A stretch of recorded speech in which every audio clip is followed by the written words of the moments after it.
Hi, everyone. Coach Anna here, and I am with Nick Norwitz. And I've got to tell you, if you didn't catch him on the Low Carb MD podcast that just came out, you have got to listen to this. It's amazing, especially if you love biochemistry and science. And he is just an amazing person that I actually met in Clubhouse, and we just kind of got interested in what each other was talking about. And he does believe in addiction, which I love that. He believes that this is a biochemical thing that happens to us. But we're going to talk today about what is a healthy metabolism. Yeah, absolutely. Thanks for that introduction, Anna. And I'm excited to be here talking with you because I think we see eye to eye on a lot of these issues. One correction I will make before I get into it is I don't believe in addiction. I have the word believe almost it implies a lack of evidence. There is evidence. There is data showing this is a thing.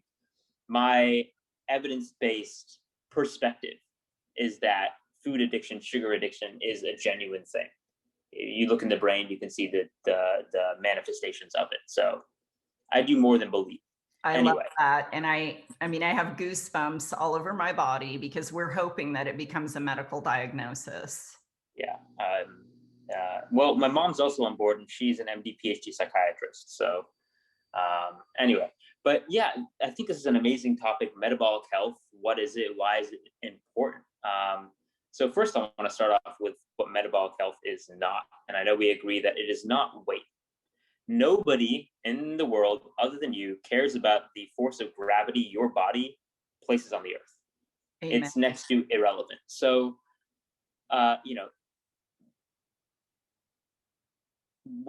being overweight or being overfat is more of a canary in a coal mine for some people. Like generally, if you're morbidly obese, it correlates roughly with being metabolically unhealthy. But there are some people, so there's this thin on the inside, thin on the outside, fat on the inside, TOFI type, who are actually, they look thin, but they're actually very metabolically unhealthy. But then there's also a flip to that is metabolically healthy and overweight.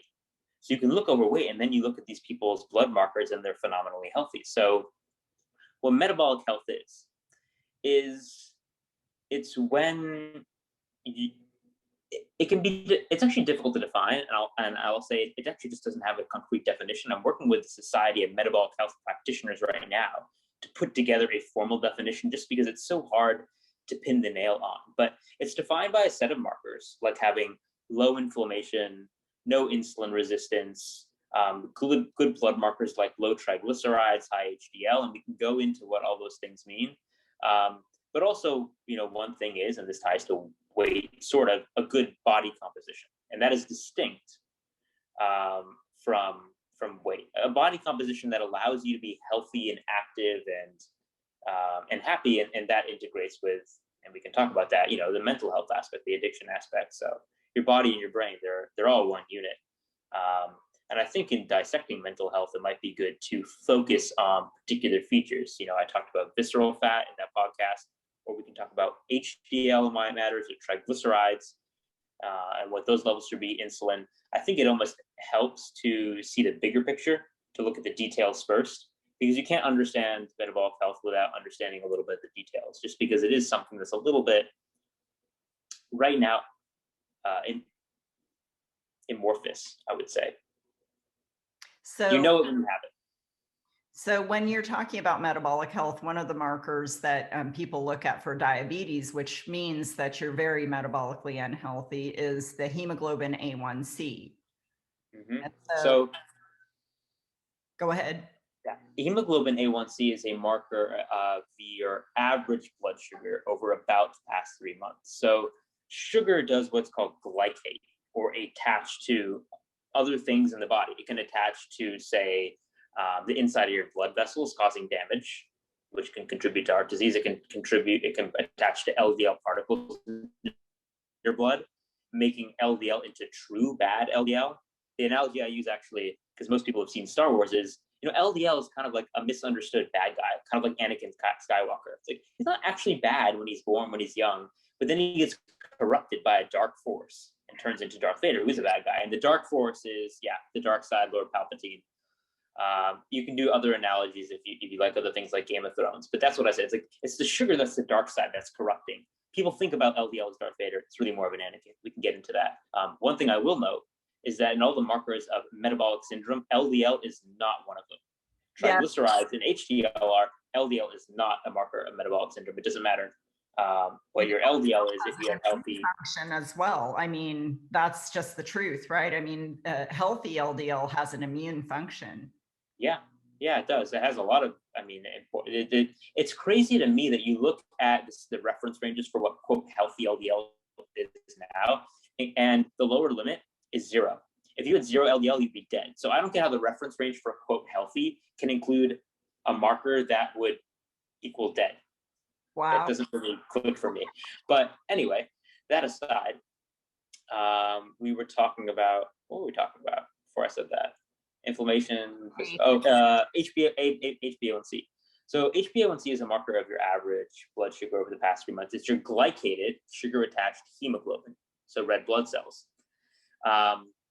And a healthy level is below 5.7%. But a point I want to make on that is that your HbA1c will only rise really late in the process of insulin resistance and diabetes.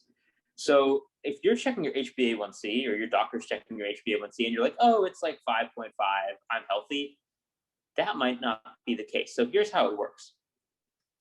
The sugar in your blood is controlled by the hormone insulin. Insulin drives blood sugar down by driving it into muscles and other tissues. So when you eat sugar or carbohydrates, your insulin levels come up. That causes you to make fat in your liver, causes you to, build up fat, but it then brings your glucose levels down. And as people continue, there's a few things that contribute to insulin resistance. You can listen to Dr. Ben Bikman. He is the insulin resistance guru.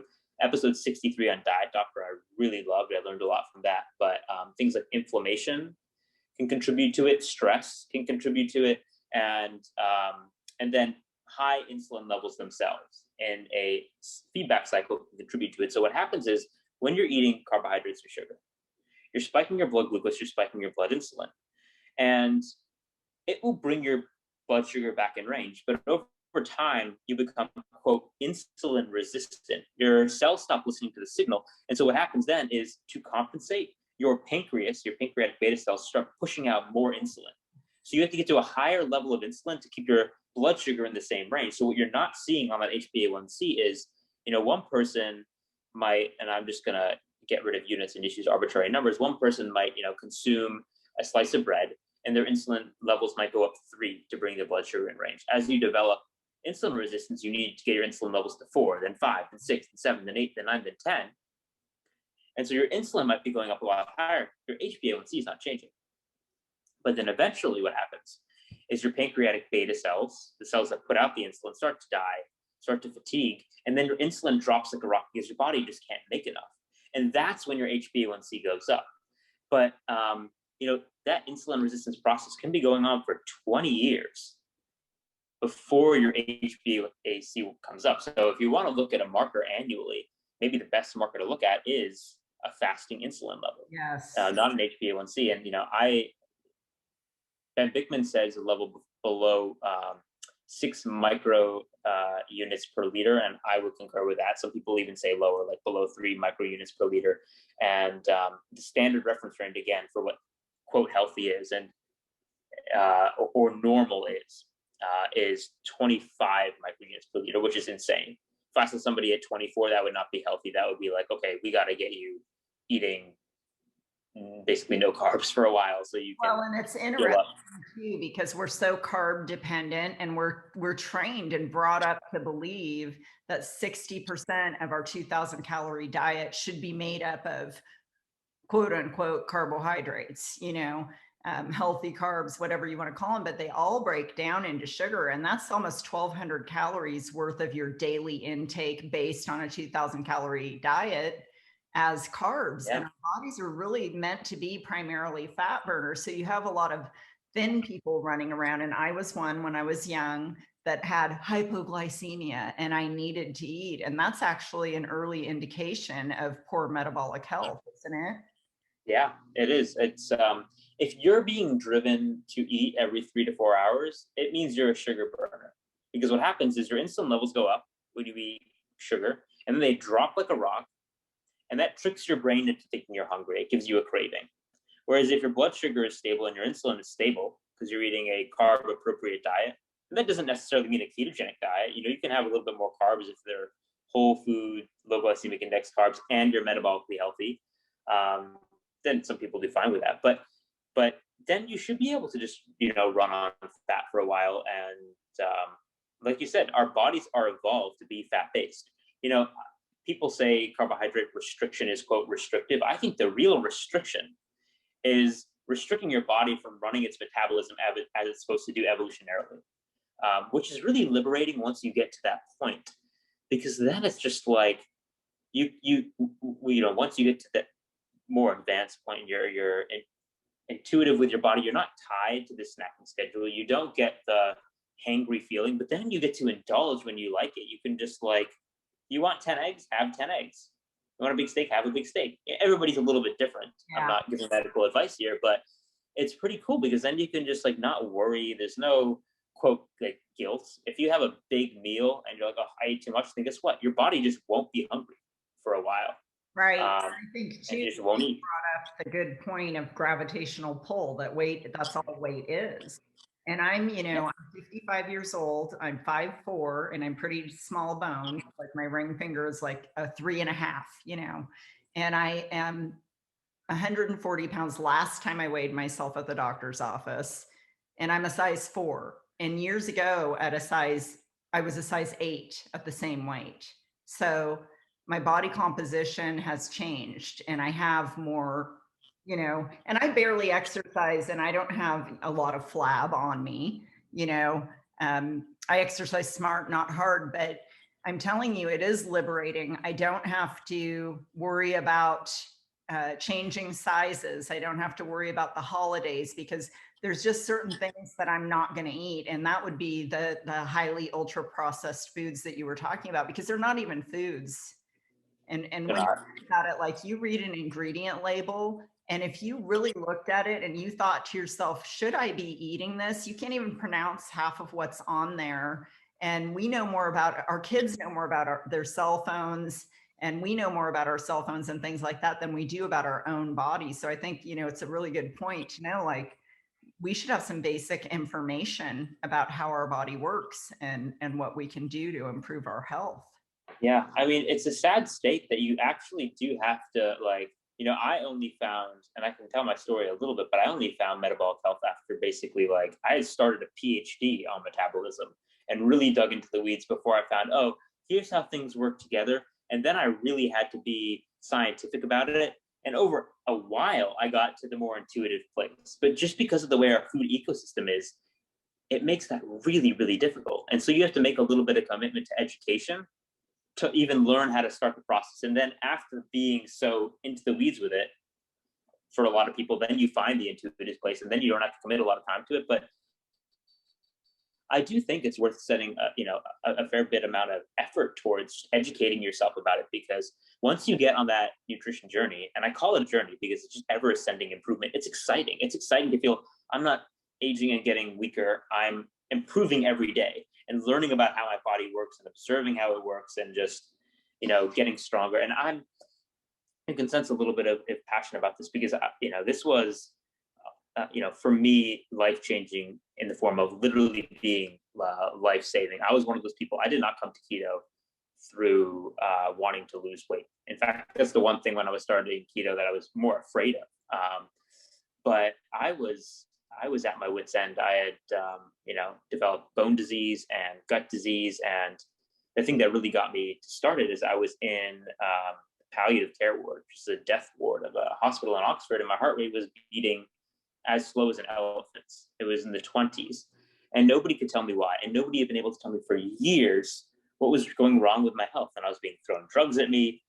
And it was just, none of it was working. And so I think, like a lot of people, you lose hope, but losing hope actually makes way for desperation.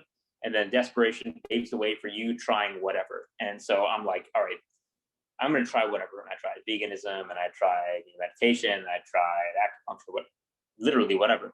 And then I eventually tried keto, and it was like, no, this isn't going to work. This is silly. And I kid you not, I had just started a PhD on the topic of exogenous ketones and neurodegenerative disease. So I must have been the stupidest person in the world not to put two and two together with literature. But that's how strong this stigma is against this, low carb, high fat, rediscovered evolutionary logic in our society. It's just like I've grown up as a runner being like, healthy carbs need to be part of the diet. They just need to. Like, I can't get rid of my fruits and vegetables. I've eaten them my whole life. That's always what I've been told. And I was indoctrinated with that. And it's really hard to overcome that. And so I had no expectations, but I also had nothing to lose. And I tried it, and like, poof.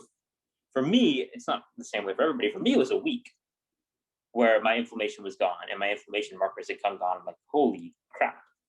Like, there's something to this. I need to understand more. And just since that point in time, I've just been so passionate about hearing other people's stories and figuring out what's going on with them.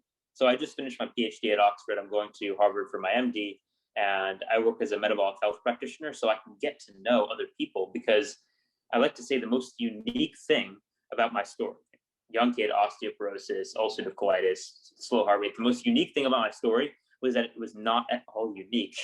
I thought I was unique, but then I meet all these other people that go through the same thing. It's like you struggle through conventional medicine, you don't find a solution, you become desperate, you kind of reach out for whatever on the internet, you then find keto and it works, and then you're like, geez, this is... So how is your osteoporosis now? Have you done a bone density? Yeah, I don't have osteoporosis anymore. I will say, and I want to be clear about this, I am on medications not for my gut anymore. I came off those completely, but for the bones, they take time to recover. So I don't want to be saying there's no, Western medicine is terrible. There's a place for it. And, I worked with my physicians. They were wonderful people. They were very open-minded. For a summer at Massachusetts General Hospital, developing a sequential protocol for me. I do think that my keto diet actually enhanced the drug's effects, but I never came off the drugs. The reason I think it enhanced their effects is because different bones are different. So the spine has a lot of what's called spongy bone, and then the hip and femur have more cortical. And all these drugs, and these are the most powerful drugs out there, teriparatide and denosumab.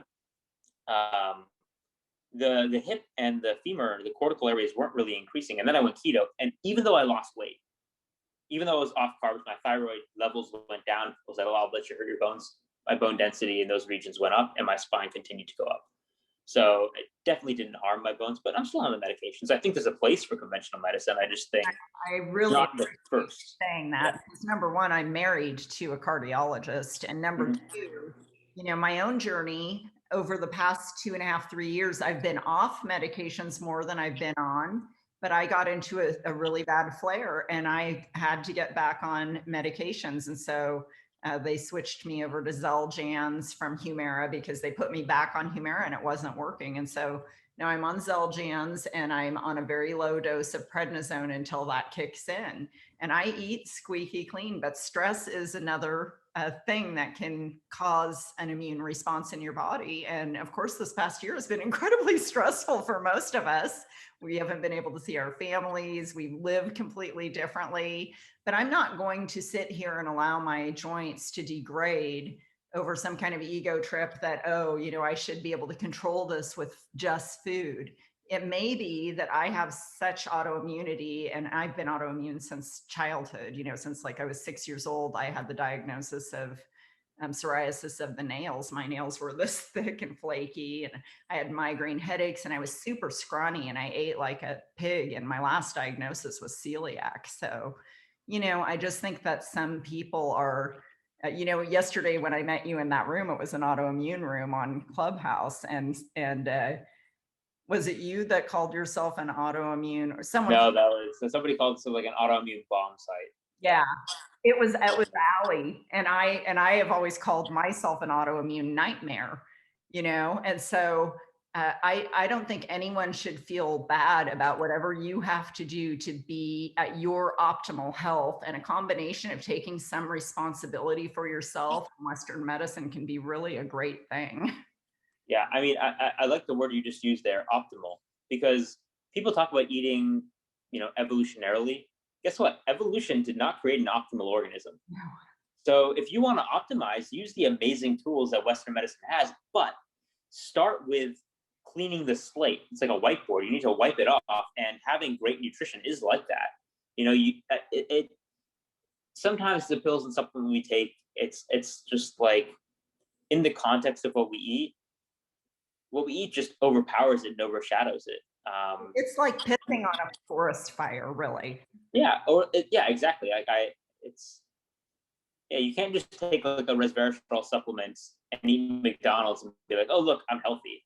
It's like, you can take supplements and you can take medications and optimize yourself, but why aren't you hitting the low-hanging fruit, which usually means getting rid of tropical fruit, actually, and looking at your nutrition and your metabolic health and optimizing that first. And then if you have like genetic hits, I just gave a 2-hour lecture on a gene that I carry, a lot of people carry, called ApoE4, and how to optimize for that using nutrition. That doesn't necessarily apply to everybody, but I think it's great to optimize yourself and address your symptoms with Western medicine. But I think what gets confused as evangelism in the low carb ketogenic movement is just frustrated concern, because it's not, low carb and metabolic health is not presented as an option. I look back and it's really difficult for me to reconcile thinking, I'm going to go through a conventional medical education at Harvard. And I've been treated by all these Harvard docs, and I suffered for years, and nobody ever told me ketogenic diet is an option. They didn't even say, you have to do this, and like, this is the best thing for you. But nobody even said it was an option. And never even came up in the menu of things that I possibly could do after meeting dozens of doctors. And it's like, that's crazy. It's such a potent tool that so many people benefit from. How did it not get presented as an option by one doctor? And I spoke with you yesterday, and I was telling you about my husband's partner, the interventional cardiologist Doug Kosmicki, and he told one of his patients to quit eating garbage. Basically, get rid of the processed foods, stop eating get rid of bread, get rid of sugar, have bacon and eggs or steak and eggs or whatever for breakfast. And the guy's hemoglobin A1C went from a 12 to a 6 in 3 months. And he went to his GP and he said to his GP, why didn't you ask me about what I was eating?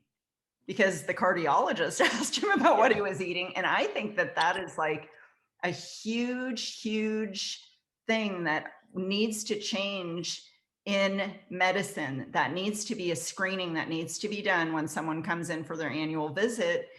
Even if someone doesn't believe in the keto diet, no one can think it's good to eat a bunch of Pop-Tarts and Oreo cookies all the time. You'd be surprised. I think step one, my story is I was literally like, that was encouraged, ice cream and fudge, because it was like, your bones are weak. So, you're kind of skinny. Your BMI is 21. Again, like, talking about BMI. First of all, BMI 21 is actually in the healthy range.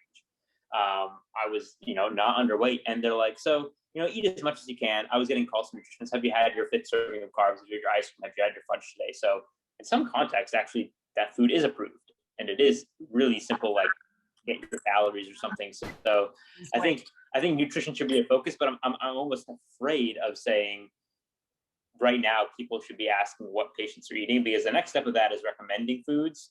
Right. And I don't trust right now conventional medicine to recommend the right foods. I think it confuses the issue. So the bigger issue is, getting doctors educated. And I think this is one of the points of miscommunication between patients, especially in this community, people that are going to be listening to this podcast and their doctors, is that we want to think doctors have all the answers. We still have this very paternalistic idea of doctors, like, you should know everything about how the human body works and health and blah, blah, blah. It's completely unrealistic. Doctors are people like you who got 4 more years of med school plus maybe 3 or 4 years of residency, depending on their subspecialty. And guess what? They probably got 4 hours of nutrition lecture tops in medical school. So if you've spent more than 4 hours learning about nutrition and metabolic health, and this will probably count for 1 of those hours, then you're as educated as your doctor on nutrition. And I genuinely believe that. I have spoken to MDs who didn't know that oatmeal was carbohydrates. Right. Like, they thought they were on a low carb diet because they weren't having sugar, but they're having a bagel and a banana and oranges for breakfast. Well, you have a very good point. And I think that it's really important to know that nutrition science is very sketchy at best. And so you have, when you hear healthy whole grains, you need to have that in the context of compared to whole grains stripped of their fiber and all of that. It wasn't compared to, like, say, a steak. It was only compared to other grains. Whole grains were compared to, like, white flour. And so when they say healthy whole grains, they mean that in comparison to white grains. And so it's just very interesting how all of it is, and even the cardiology, the American Cardiology Association came out to say that cholesterol doesn't even play a role in heart disease at all, but they still say to limit it. And that's like, why? It's very confusing. Nutrition science is incredibly confusing. Yeah, a couple things that it's more sinister than that. It's more the study design a lot of the time, because food industry is so involved in funding the research, especially the low fat community, that you can manipulate the studies to the point that they're designed to generate the outcome you want to see. And even scientists sometimes, because there's so much research out there, get confused. So I was talking with one PhD over in I think it was at the University of Luxembourg, and he was asking me about this study that showed people who had a low fat, higher carb diet versus people that ate a low carb, high fat diet. The low carb diet causes you to eat more calories, which is just silly. Like, that doesn't, like, you don't see that in practice. And you look at on the surface of the study design, and it's like a randomized crossover metabolic ward study. That sounds like a gold ticket. Like, okay, that's when you actually keep people in a metabolic ward, so you keep them in a room, so you can control what they eat. And then you have them in two different groups, but they're actually their own control because they go through both protocols. So that's generally the gold standard, but here's how it was designed. First of all, short term, so only 2 weeks, which is not enough time for fat adaptation to occur. So it's a little bit questionable. Like, why would you only do it for 2 weeks and then put people on a low carb, high fat diet? Then there's no what's called, quote, washout period, which is when there's a reset period between the two interventions. For these kind of studies, there is always the washout period. So I already see that. I'm like, this is weird. And then you look at the supplemental methods, at what the people were eating. And it's like, I see steamed broccoli on the menu for the low fat group. And then their snacks are like dried apricots, raisins, and dry soybeans. And then the low carb group, literally, it's like store-bought soybean oil-based mayonnaise, American cheese, which is just plastic, and their snack is roasted salted nuts, which is sitting out all the time. And think if you were this person that has a habit of eating all the time because you're a carb burner, you don't have a time to adapt to a ketogenic diet, then you're thrown in a room for 2 weeks, you're kind of bored, and you just have a roasted salted nuts sitting out in front of you. Like, yeah, you might eat a few more calories than eating like dry soybeans, maybe. But then the report, like the abstract, and this is what gets blown up in the media, is like, low fat, plant-based diet makes you eat fewer calories than a low carb diet. Right. Plus, if you actually look at the data, then it's funny because was there a change in weight in the two groups between them? No, there wasn't, because the low fat group's metabolism went down. And it gets a little bit more complicated with like periods of nitrogen loss and stuff. But it's like you delve into the data and how the study is designed, and it's like I putting this study in the trash means nothing to me. And yet it's the one that's promoted.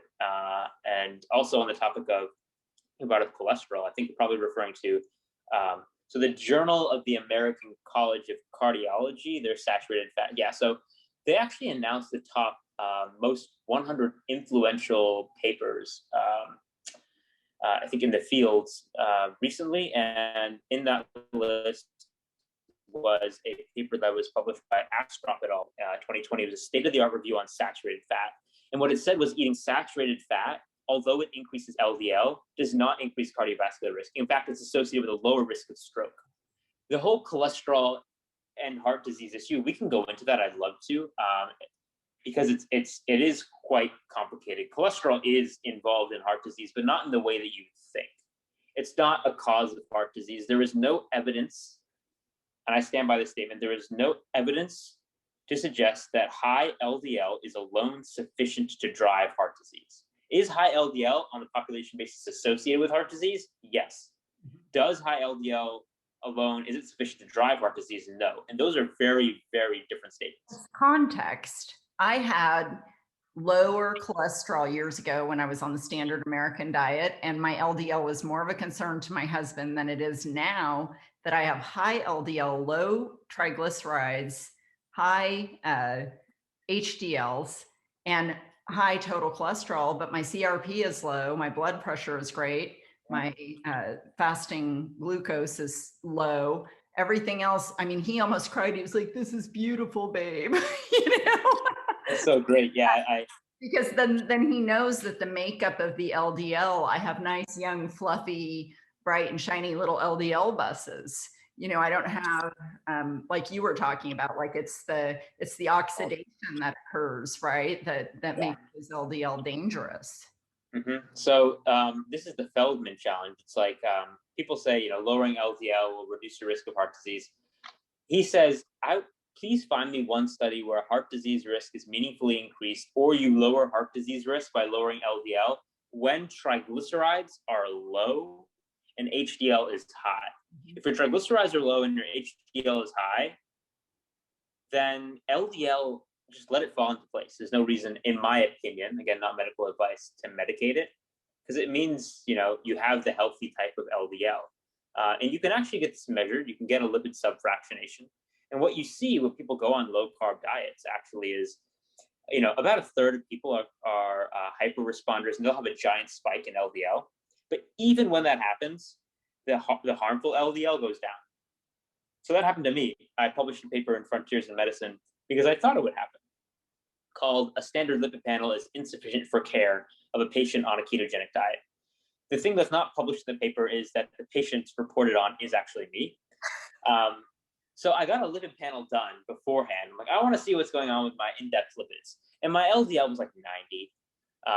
And then it went to I think it was 320. It's gone up since, but it went from 90 to 320. But guess what? My small LDL, it went down. Despite the large jump in total LDL, it went down. But a standard lipid panel would have just shown, red, 320 LDL, give this man a statin and get him off his high-fat diet. And the other markers suggested that wasn't the case. My insulin was non-measurably low. My HSCRP was, below 0.3. My insulin was below 0.3. My HDL went to 110. My triglycerides were I think 60. I know they run at 40 to 50 now. And, I've gotten coronary artery calcium scans. I'm pretty young, so it doesn't mean much, but the number is 0. So I'll tell people that I'm wrong if it goes up, but I don't expect it to. Because some studies have come out too, and I realize that, we totally went off topic, but not off topic because this is metabolic health. But seriously, high LDLs have been shown to increase survival rate with COVID, and they go down when someone gets COVID. And that's where, I saw a lot of interesting articles for a while about that they think that the LDL somehow fits in like a key to stop the virus from plugging into your body, to your cells. Yeah, a lot of interesting. Also, sugar increases the ACE2 receptor that helps COVID get into cells. So one more reason not to have sugar. But cholesterol is such an interesting topic. The lecture I was giving, the grand rounds I was giving about the brain, one of the points we made is your brain is 2% of your body mass. It has 25% of its cholesterol. Cholesterol is so important in the brain.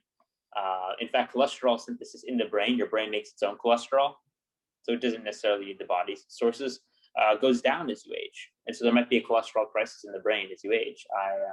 I'm definitely not a fan of the advice of only eat 1 egg per day or something like that.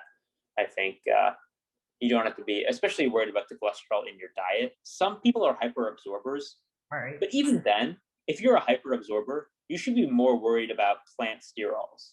Ask any cardiologist; they are more atherogenic plant sterols than cholesterol. So if you happen to be one of these hyperabsorbers, it's called cysterolemia, and that's more likely to cause heart disease. So I'm not so worried about eggs, unless you have an egg allergy, and then you should be worried.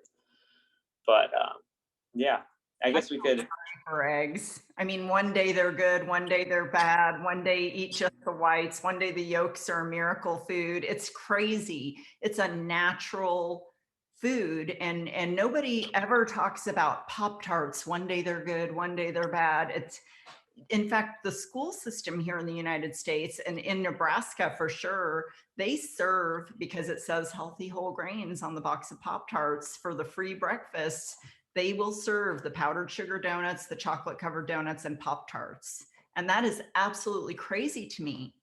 But eggs are supposed to be unhealthy. So, I mean, I think, if you guys get anything out of this, it's not crazy to eat real food. It's crazy to think that biologically that we're supposed to be able to handle the amount of processed food that we eat as a society. Yeah. And we're paying a price for that. And all you have to do is even just look at some old pictures and you can see that the rates of obesity are going up. One of my biggest concerns is for children right now, with the higher incidence of childhood obesity and non-alcoholic fatty liver disease in our children. That is just mind-blowing to me. It's I mean, at this point, it's on parents to become a little bit educated. I realize parents are busy and they just want to give their kids something easy. And I hear this all the time because parents feel guilty after their kids, like me, develop metabolic disease. My parents are MD PhDs. They should have known better, and they were still feeding me crap. Mm-hmm. And so I get it. People are busy, but like if parents don't take this seriously, your kids are going to get sick, or you're putting them at a very high risk of getting sick. And you're right. It's astonishing what's in the supermarkets. It's like, when I was a kid, and that wasn't long ago. I'm 25 years old, so that was not long ago. Cocoa Puffs were like, oh, there's like chocolate cereal. Like, this is exciting. A little bit like edgy. And I'm at the supermarket, and it's like Dunkin' Donuts caramel macchiato cereal, Oreos cereal. Oreo O's are now a cereal. It's not even hiding anymore. Like, that's pathetic. That's where we are, where people will actually buy Oreo cereal for breakfast. 3 feet wide. I mean, the cereal aisle was 3 feet wide. There was no cereal aisle. I call that the aisle of death because serial killers live there. Because I truly believe that that is just a horrible food for people to eat and think they're eating food, because it isn't food. And if you compare just Raisin Bran has 44 grams of carbohydrate per serving. That's more grams of carbohydrate than a Snickers bar has. And what's a serving? Right. Are people eating a serving? Like, no, I was eating like 13 servings a day. I eat a whole box. I'd have a half a box before school and half a box after school. A serving's like a handful. It's absurd. It's like Special K diet. If you have like a Special K bar that's 90 calories and then like 2 servings, which is like a handful at the beginning of the day and a handful at the end, you'll lose weight. Tremendous. Like, yeah, but nobody's going to be able to do that. You'd be dead. Right. And the thing is, Americans are chronically under or overfed and always undernourished, because we go to the restricting and then we binge, and then we restrict and we binge. And this is why diets are such a moneymaker and such a revolving door thing, instead of just doing an N=1. And like you said, the desperation led you to try the very thing you were studying, which I think is just, I think it's so funny that you tried vegan first, but within a week feeling better. To me, like, what do you have to lose? And I do think too, like, the way you speak to your doctor is important. It's important to just say to your doctor, I'm going to make some changes. I'm going to get rid of crap out of my diet. What do I need to be aware of with my medication? You don't have to say keto or something like that and trigger them. You can just say, I'm going to focus on eating real whole foods. Yeah, I agree. Communicating with your doctor and getting them on your side is tricky. There should be a way to, get your doctor to work with you. And like you said, I would say just like, I'm going to do this. Again, not advice, but this is more or less, actually, I kind of went off on my own. I might not have been responsible. It worked for me, but like, listen, I'm going to do this. I'd love your support. How can, like you said, how can I deprescribe, and what labs maybe should we follow? Kind of that. So you can, and if they don't seem informed, then you can find somebody else potentially. I mean, that's what I really like about this new group I'm working with, the Society of Metabolic Health Practitioners, because we're trying to bring together people all over the world that have this metabolic health focus. In fact, the practitioner directory is starting to be built. So practitioners can register. So you can go search for people in your area that are metabolic health practitioners by going to the website for the Society of Metabolic Health Practitioners and just like looking at your geography, and you might find someone that is in your area. But what were we talking about before that? Your doctor getting rid of sugar, cholesterol, something after cholesterol, I forget. But I'm yeah, sorry. so many topics. I don't know. My mind's going like I do this on podcasts, but I don't have a very, very focused topic. Like I said, I talked about like just one gene polymorphism and the nutrition for it for 2 hours. Right. I can go all over the place, but we can refocus just on any aspect of metabolic health. We were talking before offline about visceral fat. Yes. And so just to describe what visceral fat is, it's the fat inside your abdominal cavity, actually like around your liver and your intestines, that is very inflammatory and unhealthy. It's the kind of fat that you really want to watch out for.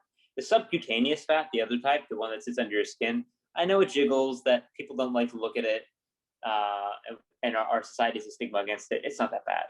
I would 100% trade a six-pack for transferring some visceral fat somewhere else on the body. So visceral fat, it's a tricky topic, but my tips generally, and if you really want to dig into the weeds with this, we do have quite a podcast with me, Dr. Ben Bickman, Dr. Ben Bow, and Dr. Brian Lenskis about visceral fat. But 3 tips are like exercise, high intensity exercise, avoiding alcohol, and time restricted feeding, so like intermittent fasting. And so the acronym there is EAT: exercise, avoiding alcohol, time restricted feeding, ironically. But on that topic, we were talking in the clubhouse about how poorly weight is as a metric and what you might be able to use instead. I think if you want to get really simple about it and you want to measure your health progress, get a piece of string, wrap it around your waist, and use that as your progress meter. It should get smaller. Yes. Even if your weight doesn't change, it should get smaller. If it's getting smaller, you're getting healthier. Yeah. I have my clients measure their height in string, and then I tell them if you can double that around your waist, you're in pretty decent metabolic health at that point. And I think too, it's really interesting. I'll definitely link that site for the practitioners, and I will link your podcast, because Low Carb MD is a great podcast to listen to. Yeah. They have a lot of this was a pretty sciencey one, but I love it. But there's also some that they'll interview like someone that successfully lost a bunch of weight and regained their metabolic health, and not just weight, they're not these perfect like bodybuilding people. They're really everyday people. The Low Carb MD group is absolutely awesome. What they're doing is amazing, helping spread the word that you can have some agency in your health. And I think that's the big thing. Like, we can impact our metabolic health. We don't have to stay sick as a society. And diabetes it's a money drain for our society at large. I mean, it's a huge expense medically. 1 in 4 health dollars. 1 in 4 health dollars goes to diabetes currently in the United States. 10% worldwide, but 1 in 4 in the United States is horrible. And there's a big intersection with COVID too. That being obese or having diabetes increases the risk of dying from COVID by 2-fold. COVID is obesity shining moment. Obesity being poor metabolic health and poor body fat. Anytime someone talks about it on the news, you hear like one little blurb and then you hear nothing, and all you hear is about the death rate, and you hear about how different segments of population are dying and being hospitalized at higher rates. And then they'll mention because of comorbidities, but they don't really go into telling you can do something about these comorbidities. You can stop eating sugar, number one. Yeah, I know. It's crazy. I mean, I just feel sad when I see people this was at the beginning of the pandemic. Let me be clear, I'm not an anti-masker. Masks matter. Metabolic health also matters. But this was back last March, February. And even then I was aware of the connection with metabolic health, but I was outside walking my dogs, probably 50 feet away from where anybody else could have been. And this woman comes out and starts shouting at me for not having a mask on. I'm far, far away from her. I was planning on being near no one. I would have put a mask on if I was near anybody, but I was planning on being near no one. But she's shouting at me, and she's holding in her hands her groceries, which are filled with low-fat yogurt and ice cream and cereal. And she looks like over fat. You know, I don't know what her visceral fat levels were. Trying to be consistent, but like she didn't look that healthy.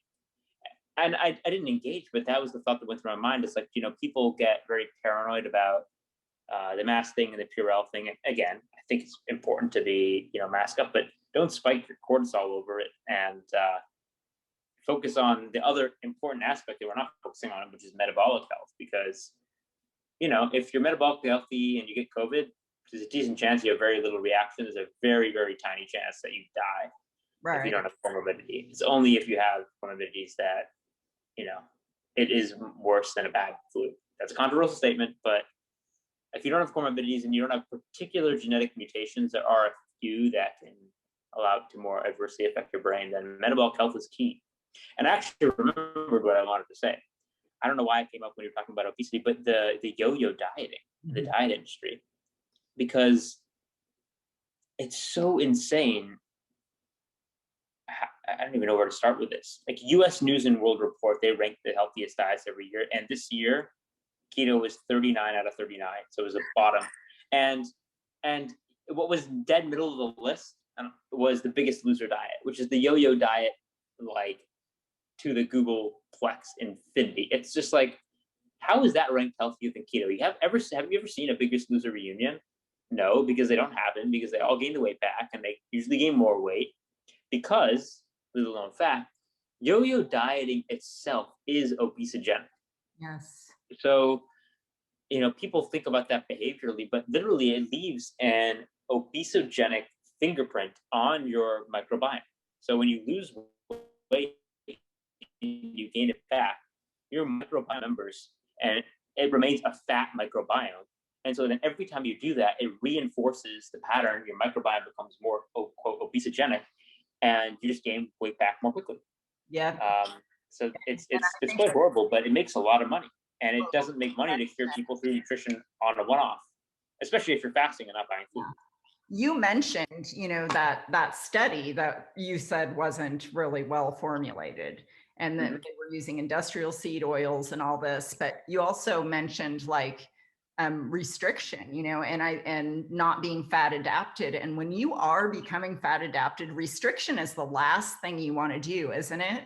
I mean, you want to eat until you're satiated. You want to turn back on decent hormones. You want to eat nutrient dense foods, plenty of building blocks, protein, healthy fats, a little bit of healthy carb, and eat enough that you feel like it's somewhat easy to get through the day, and you're not triggering hunger, but you're also not restricting. You shouldn't think of the transition into becoming a fat burner in any way, shape, or form as a diet. Your appetite will self-regulate at some point. I think a calories in, calories out model is one of the most harmful for health and for psychology models out there. I want to dig into a little bit into why. And start with the admission that the human body, the thermodynamics applies to the human body. So you have this delta E, weight gained or lost, equals energy in equals minus energy out. So let's even agree on that, because that's where most people stop thinking. And they're like, oh, thermodynamics applies. So if you restrict calories and move more, you're going to lose weight. Short term, that works. But it's such a broken model for a multitude of reasons. But basically what I want to start with is what you're saying. Your body will auto-regulate. So in science, we have what are called independent and dependent variables. When you're doing an experiment, you control the independent variable and then see what the dependent variable does. So that's downstream, but you can only control the independent variable. And what we think is that we should try to control energy in and energy out, and those are the independent variables, but that's incorrect. With the arrow of causality flipped, I'm stealing this from Gary Taubes. He came up with this, but what we want to focus on as the independent variable is the delta E. Eating quality food, nourishing your body well, then your body says, I want to gain or store or use energy and use weight or use fat, and then it sets how much you eat and how much you output. Because in the long term, you cannot regulate those. You No, really can't. People will argue, but you can't. If you're regulators. eating, yeah, I mean, like there's studies that are, If you go into starvation, if you're like, okay, I want to go on a keto diet and I want to set my macros so they're 20, 30% below my needs so that I get, quick results or whatever, your leptin is going to still perceive starvation, and you're probably already leptin resistant. And it will downregulate your energy and keep you in a feeling of hunger. So, to me, like, restricting is like one of the worst things in the world, because I mean, it's a whole cascade of hormones. Like you said, our body then selectively says, okay, I'm going to build bone and muscle. We may even, as I heard you guys on the part of the podcast I listened to, we may even gain weight in the beginning, but we might lose inches, or we might gain weight and lose inches. I mean, it's something that's not brought into that even simple delta E equals energy and minus energy out model is, if you gain or lose weight, where is it coming from? So if your delta E is positive and you gain weight, but that weight is sent to the muscle tissue, then great, good for you. If you lose weight and that weight comes from muscle tissue, that sucks. If you gain weight and it goes to visceral fat, that really sucks. But it's the hormones that determine that. It's the hormones that determine your appetite, but also how fast your metabolism is running, your body heat. Plus, you can't even measure energy in that well anyway. Like, if you look at a nutrition label, even in the US, where it's more accurate than the UK, there's a 20% margin of error permitted on nutrition labels. So, on a 2,000 calorie diet, that's 400 calories. That's your deficit right there. Plus, do you ever ask yourself how they measure calories? Like, what a heck a calorie is? It's the amount of energy it takes to heat 1 gram of water 1 degree Celsius. A dietary calories about 1,000. So that's what they call it, kilocalories of those calories. But what they do to measure that is they take a food, they put it in a chamber, and they blow it up. They just literally combust it. So they take a banana, they put it in a chamber, they blow it up, and water heats up around it. Now, your mitochondria, your cells, do not work like that. Mm-hmm. So there's error on nutrition labels. You're not a bomb calorie, plus your microbiome. We all have distinct microbiomes. Like, if you were a gorilla, did you know gorillas are kind of keto? They eat all those plants. How could they be keto? Well, they have a very specialized microbiome for turning fiber into fat, more short chain fatty acids. So they get 60% of their calories from fat. So they're almost keto. Humans can't do that to the same extent. That's, an extreme example. Right. But there is a huge distribution in how we're extracting foods based on our microbiome. So you change your diet, you change your microbiome. And then the energy out piece, it's like, the exercise you do is a tiny fraction of the energy out. Your body temperature, non-exercise activity thermogenesis, or quote, NEAT. So think about like those leg bouncing people, It's like, are they fat? Probably not. They're those kind of people that if they eat more, they'll just kind of like burn it off. So your body is very good at regulating its weight. So, you might be someone who just is never going to be skinny, but that doesn't mean you can't be healthy, and that's what you should be focused on. It also doesn't mean you can't have a great body composition. Right. In fact, I'm jealous. I'm the skinny type person, but I'm super jealous of people who are actually a little bit bulkier, because, and I'll tell you why. If you do, focus on your nutrition, it's pretty easy. I know that's a controversial statement, but with people I've worked with, like, once you get it dialed in, it's not that hard to drop body fat. Right. It really isn't. Your body will cooperate with you once you understand it. And then you can, I don't know, like people that tend to be bigger, they can just like have that muscular like look with a little bit less effort. Whereas like I'm a hard gainer now, it's impossible for me to put on weight. So I don't know if you know about Thomas DeLauer. Yeah. He's like a YouTuber. He's jacked. He looks jacked. He used to be kind of big and bulky and overweight, and then he just went keto, and the fat came off, and he's left with just muscle. Whereas when I do that, in fact, he's a friend of mine, and the funny thing is, I'm tiny. I have to eat more calories than him in a day, and I have just I would like to have that physique with the amount of time he puts into it. So for people that are just naturally heavier set, if you burn the fat off, you're left with a lot of muscle because you have more muscle tissue than someone like me naturally. So I got that.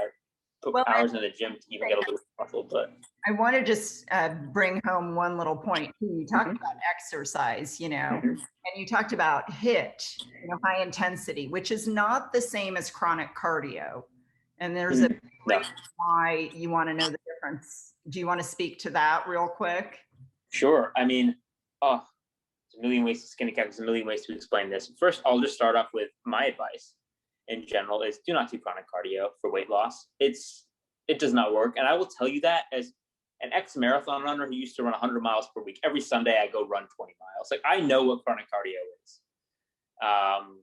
And I'll also tell you that my body composition now, I eat more calories and I have lower body fat than when I was running 100 miles a week and eating sugar. So it's about your nutrition. It is not about chronic cardio. Exercise is not a weight loss tool in the short term.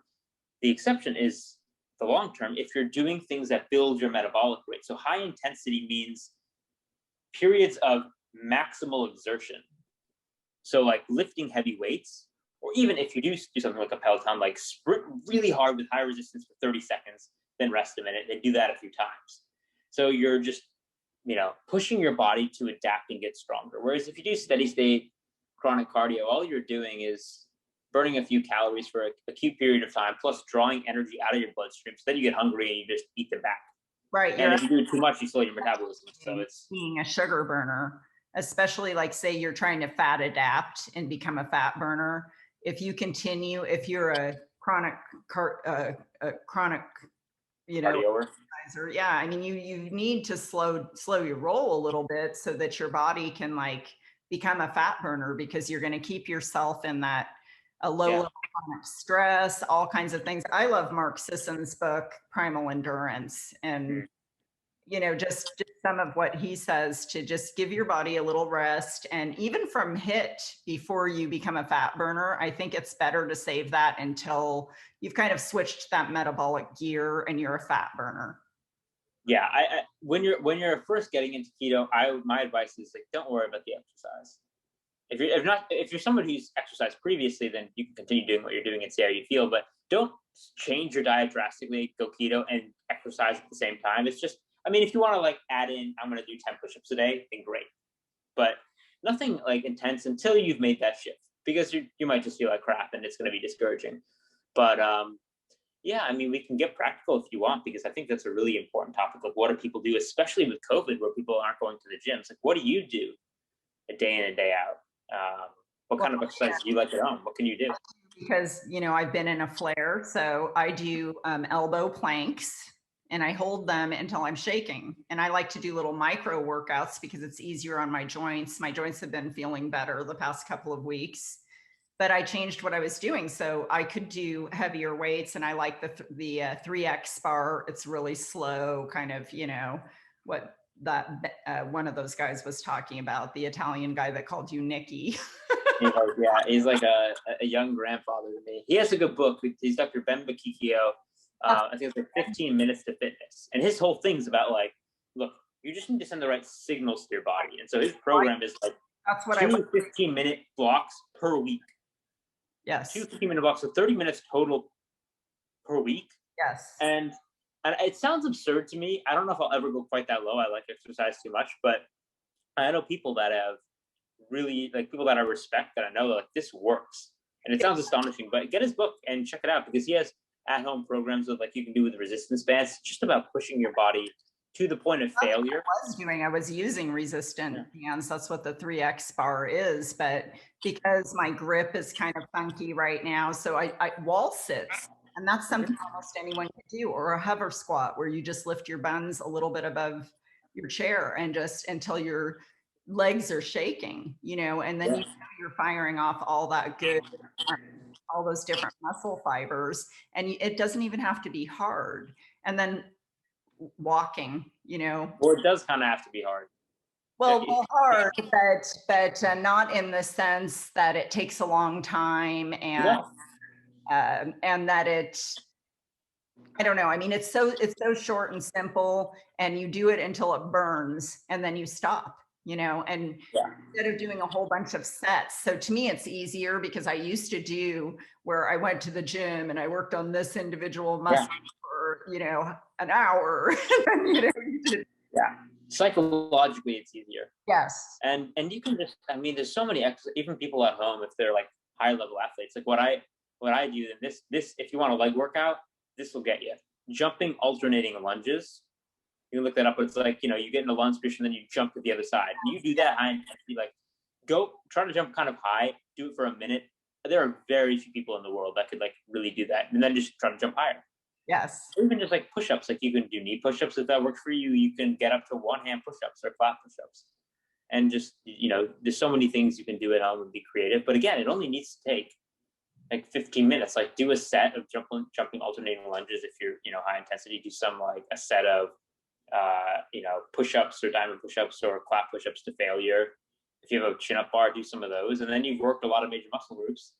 And you can get on with it. Workouts are a great option for people too, because you don't even have to work up a sweat that way. If you're a person that absolutely hates exercise, maybe one day you just, you get up in the morning, you do some wall sits or squats or the jumping lunges, whatever. Or yoga. And then I'm a big yoga fan. 2 hours later, you do the same thing. And then 2 hours later, you do the same thing. And 2 hours, it's all cumulative. It's your body is going to accept that stressor no matter what, and it's going to grow as long as you put enough stress on the body. It's going to do its thing. It's a beautiful thing, our body. Yeah. No, our bodies are incredibly resilient and good at adapting. Tying it back into our discussion earlier, I mean, we look around and see people who are, we talked about the obesity epidemic. 42.4% of Americans are obese. But before we got on, I was telling you, I was saying, you look at the data and what is it? 60% of our calories as Americans come from ultra processed foods. The fact that 60% of our calories can come from ultra processed foods and we're not all obese is actually pretty remarkable. It tells you how resilient our bodies are, and that they can recover if given the opportunity. So, I mean, when you really think about what we put into our bodies, Oreo cereal, the fact that you can make it like decades doing that without just being dead on the floor. Like if you took a car, you took a Ferrari, and you tried to run it on soybean oil, it would not get very far very long. And somehow our cars, our bodies are running for like decades, and then they break down, but our bodies are pretty damn resilient. It's actually kind of impressive. It's a little scary too, though, that we're altering our genetics as we go. And so you think that a female baby embryo already has all the eggs, that she's ever going to have. She has all the DNA she's ever going to contribute to the human race. So I do think that it's really important that we get back on track, because we don't know what the long-term consequences are going to be. We have, young men, fertilization. I mean, being fertile as a human race, that should not be a problem. And we have PCOS and we have young men with breasts. And, I don't think we're going to need birth control if we keep up the way we're going. It's scary.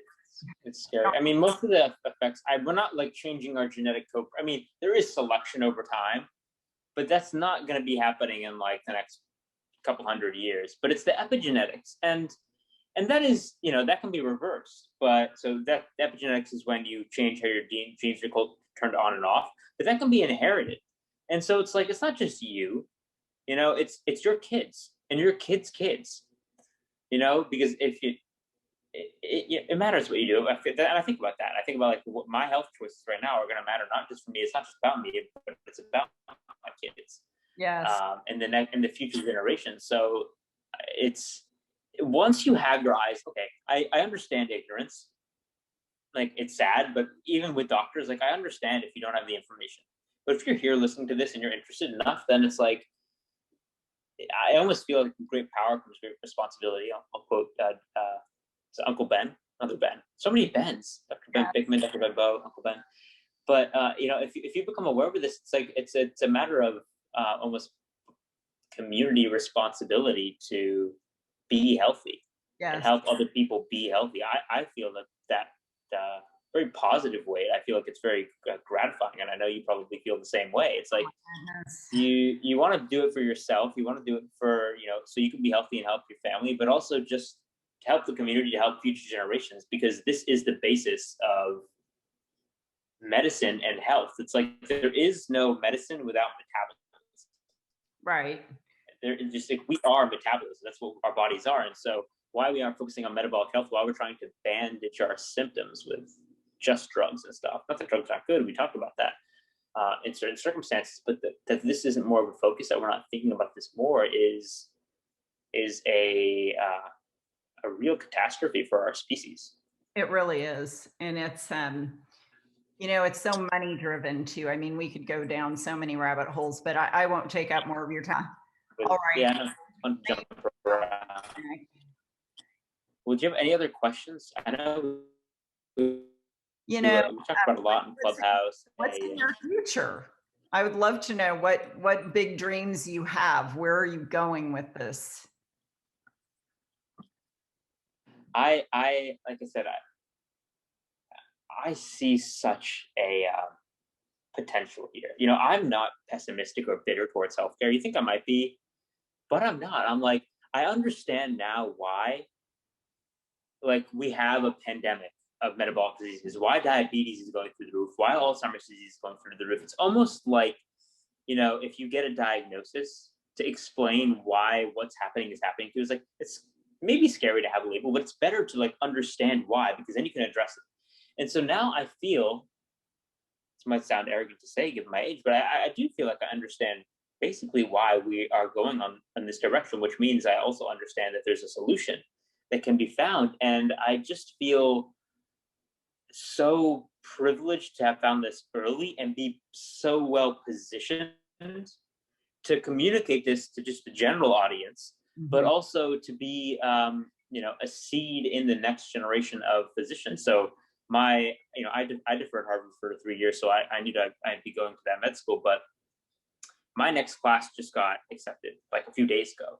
And I'm corresponding with people now that are getting in, and some of them are really interested. They bought my new book. I have a book coming out on keto, and so it's a cookbook with a friend of mine, and they're interested in it. To see that interest was like, the next generation of doctors who, aren't, I'm trying to think of a better term because I hate doctor bashing. I love my doctors and they're wonderful people, but for lack of a better term, quote, indoctrinated by the system.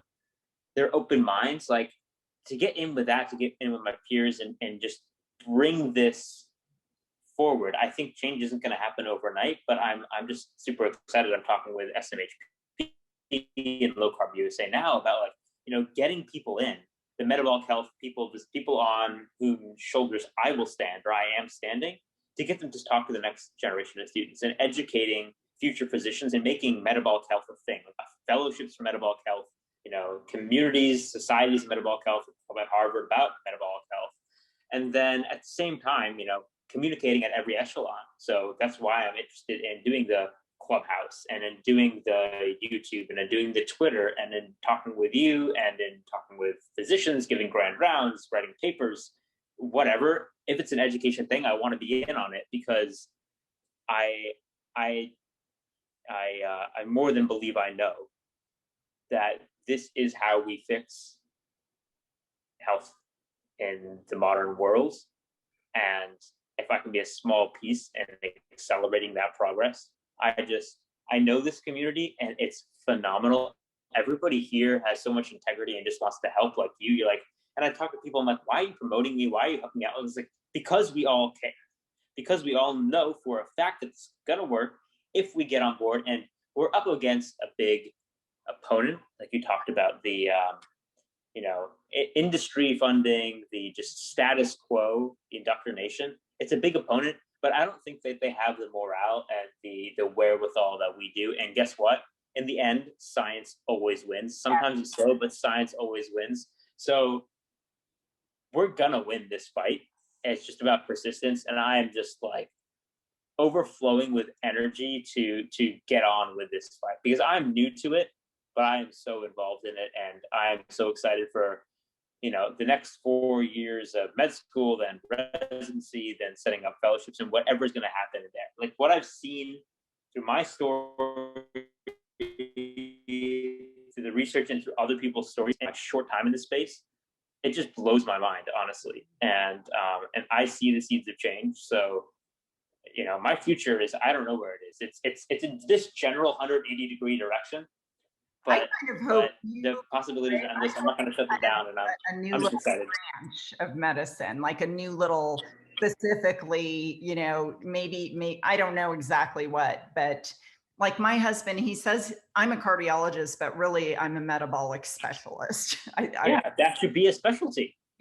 And actually I think there should be metabolic cardiologists because they're dealing with metabolic syndrome unless you're born with a heart defect or you have some kind of like physical problem with your heart. Almost all heart disease is metabolically driven.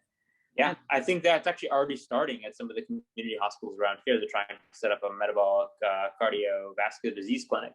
And SMHP, this new society, they have a certification program for metabolic health practitioners. So that's what I did. And you can do that at any level. You can be a keto coach. You can be an MD. I know Harvard MDs that are getting on board. You can be a PhD, an RD, whatever.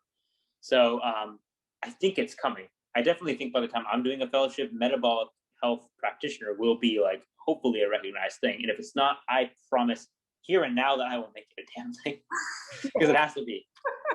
So people ask me like, my fellows it does not sound arrogant. I think ageism is a thing all over the place. Ageism, if you're too old to talk to me. Oh, you're too young to talk to me about this. What do you know?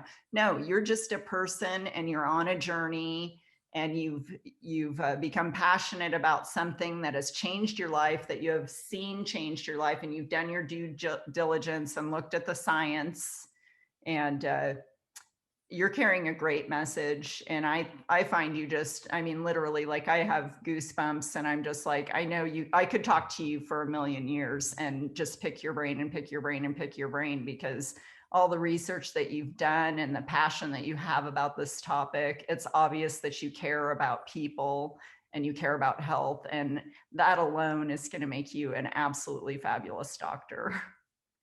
Thank you. That makes my day. Yeah, I don't know. When you go through something like this, it's just like, I do feel grateful for it, because I just feel like you can't expect all doctors to have been patients, but it's kind of nice when they are. And it's, I can imagine going to my doctor, and if they had struggled with something, it's just, you feel heard. Part of healthcare is just that bedside manner and just having feeling like you're getting taken care of. It's just not always a solution, but I would start with metabolic health. Yeah. So, yeah. Well, thank you, Nick. Thank you. This is a great talk. I like to talk. So.